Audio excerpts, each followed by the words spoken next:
Audio Jungle.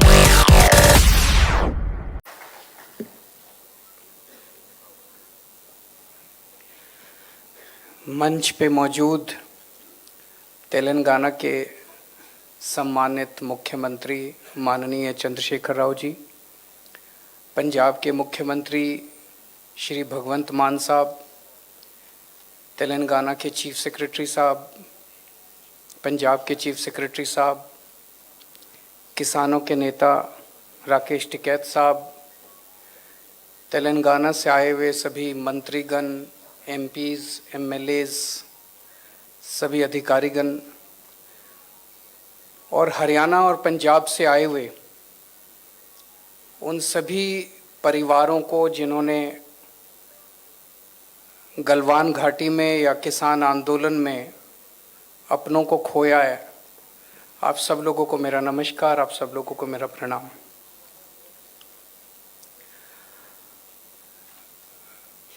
दोस्तों, आज हम आप सब लोगों को यहाँ पे एक सम्मान राशि तो देंगे, लेकिन जो आप लोगों ने अपनों को खोया है उनकी जान की कीमत नहीं लगाई जा सकती।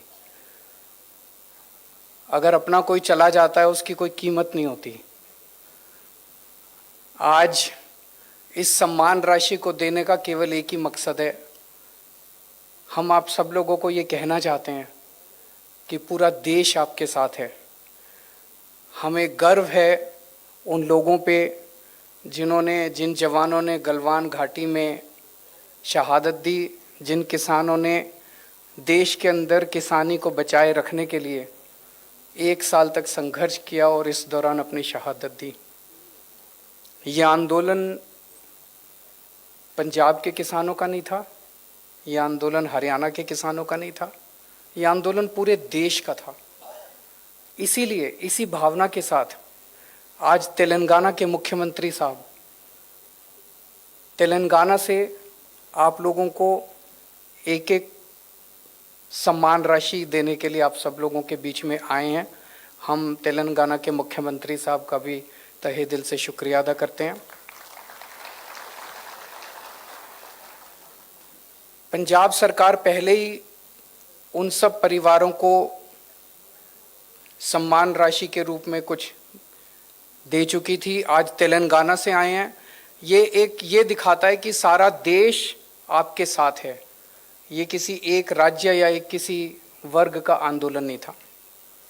मुझे याद है ये आंदोलन दिल्ली के बॉर्डर पे हुआ था और दिल्ली का मुख्यमंत्री होने के नाते मेरा अपनी तरफ से ये एक हवन था। अपनी तरफ से मैंने भी उसके अंदर थोड़ी बहुत आहुति दी। हम जो भी कर सकते थे हमने वो सब किया। मुझे याद है जब सबसे पहले पंजाब से और हरियाणा से किसान चले थे और किसान दिल्ली की तरफ कूच कर रहे थे और रास्ते में थे किसान, तभी हमारे पास केंद्र सरकार से एक फाइल आई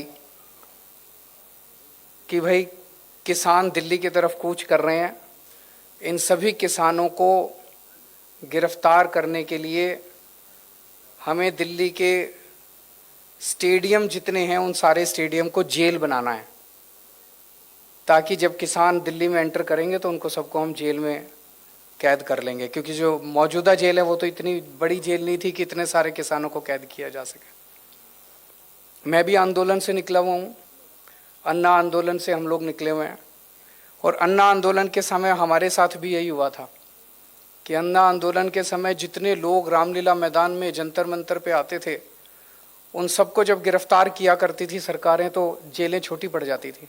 तो वो सारे स्टेडियम में हम लोगों को गिरफ्तार करते थे। मैं भी कई दिन स्टेडियम में गिरफ्तार रहा हूँ। तो मैं समझ गया कि ये किसानों के आंदोलन को ख़त्म करने की एक साजिश है। अगर जो किसान दिल्ली के बॉर्डर पे पहुँच रहे थे, दिल्ली में एंटर करने के बाद अगर उनको सबको स्टेडियम के अंदर कैद कर दिया जाता तो किसान आंदोलन उसके बाद वो स्टेडियम के अंदर ही रह जाता। तो वो फाइल केंद्र सरकार के पास आई। किस्मत अच्छी थी कि वो पावर हमारे पास थी स्टेडियम को जेल में कन्वर्ट करने की, और हमने इतना प्रेशर हमारे ऊपर डाला गया केंद्र सरकार के द्वारा कि हमने करने से मना कर दिया। हमने कहा नहीं, हम स्टेडियम को जेल में कन्वर्ट नहीं करेंगे।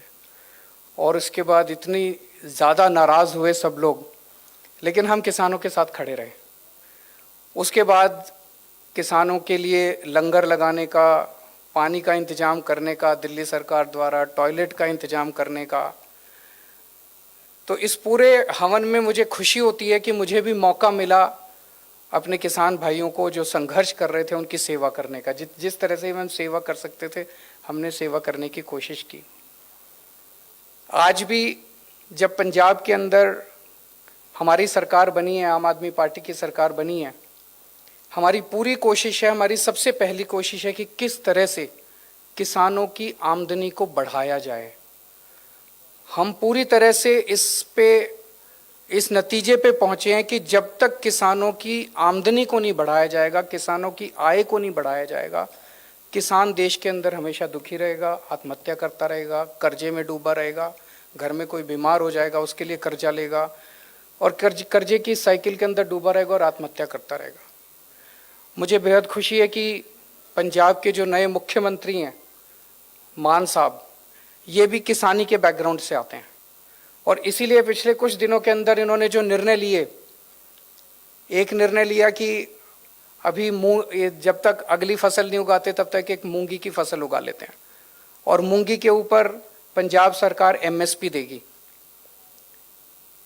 ये एक ऐसा व्यक्ति निर्णय ले सकता था जो जमीन से जुड़ा हुआ है, जिसे किसानी के बारे में पता है, और एक ऐसा व्यक्ति निर्णय ले सकता था जो कि किसानों के साथ खड़ा है।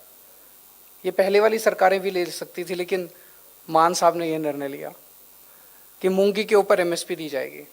दूसरा निर्णय लिया कि जो डायरेक्ट सीडिंग करेंगे उन सब लोगों को 1,500 रुपये एकड़ के हिसाब से उन लोगों को सहायता दी जाएगी। आने वाले समय में भी बहुत सारे ऐसे निर्णय हम लेना चाहते हैं जिससे किसानी को एक पंजाब के, दिल्ली के अंदर हमने जितने काम किए, आज दिल्ली के स्कूलों के बारे में खूब चर्चा होती है कि खूब शानदार स्कूल बन गए, दिल्ली के अस्पतालों की खूब चर्चा होती है, दिल्ली के मोहल्ला क्लिनिक की खूब चर्चा होती है, दिल्ली की बिजली की खूब चर्चा होती है। वो सारे काम भी करेंगे यहाँ पे, पंजाब के स्कूल भी ठीक करेंगे, पंजाब के अस्पताल भी ठीक करेंगे, पंजाब में मोहल्ला क्लिनिक भी खोलेंगे, बिजली भी फ्री, सारे करेंगे। पंजाब के अंदर किसानी एक बहुत बड़ा मुद्दा है, तो हमारा मकसद है कि जैसे दिल्ली में हमने बिजली, शिक्षा, स्वास्थ्य, बिजली को मॉडल बनाया, ऐसे पंजाब के अंदर किसानी को भी आपके साथ मिलकर एक मॉडल के रूप में पूरे देश ने, पूरी दुनिया के सामने प्रस्तुत किया जाएगा। आज एक वकील का बेटा वकील बनना चाहता है, एक फिल्म एक्टर का बेटा फिल्म एक्टर बनना चाहता है, डॉक्टर का बेटा डॉक्टर बनना चाहता है, लेकिन किसान का बेटा किसान नहीं बनना चाहता, क्योंकि किसानी फायदे का धंधा नहीं बचा, फायदे का सौदा नहीं बचा। मुझे पूरा यकीन है कि हम लोग पंजाब के अंदर ऐसा मॉडल तैयार करेंगे कि किसान का बेटा बड़ा होकर कहेगा, पिताजी मुझे भी किसान बनना है, मुझे किसी और धंधे के अंदर नहीं जाना है।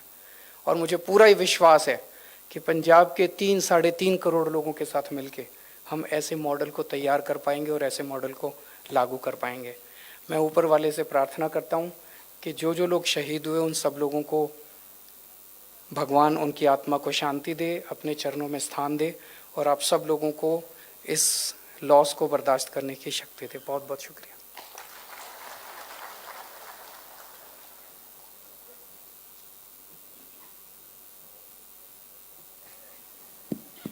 बहुत बहुत आभार माननीय मुख्यमंत्री दिल्ली श्री अरविंद।